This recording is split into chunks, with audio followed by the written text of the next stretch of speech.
Salam. Deməli, istilik effekti sualında necə yanaşırıq? Baxın, ox kimdən çıxır? Fosfordan və hər iki ox axırda kimə daxil olur? P-xlor 5-ə. Deməli, bizim əsas reaksiyamız fosfor üstəgəl xlor alınmalıdır. P-xlor 5. Bu reaksiyanı əmsallaşdırsaq 2, 5, 2. Sonra birinci mərhələ fosfordan P-xlor üçün alınmasıdır. Onda fosforun üzərinə xlor gəlirəm, alınır P-xlor 3. Reaksiyanı əmsallaşdırıram. İkinci reaksiyamız P-xlor 3-ün üzərinə xlor gəlirəm və alınır P-xlor 5. Burada reaksiya əmsallaşmağa ehtiyac yoxdur. Deməli, bizim əsas reaksiyamız birinci reaksiyadır. Yəni fosforun üzərinə xlor gəldi, aldı P-xlor 5.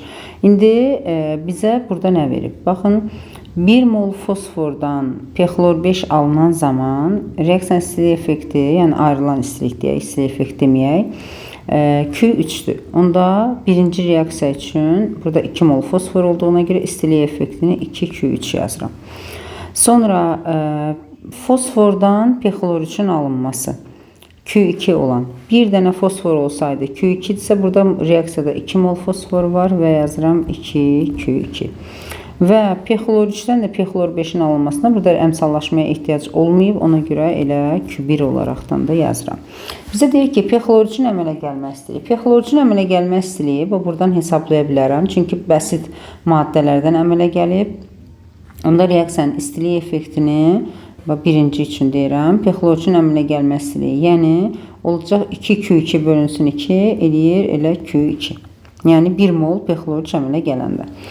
Sonra indi deyək ki, P-xlor 5-in əmələ gəlmə reaksiyasının istilik effektini. P-xlor 5-in əmələ gəlmə reaksiyası buradadır. Yəni bəsitlərdən əmələ gəlib də. Ona görə bu reaksiyadır və istilik effekti də 2Q3-dür.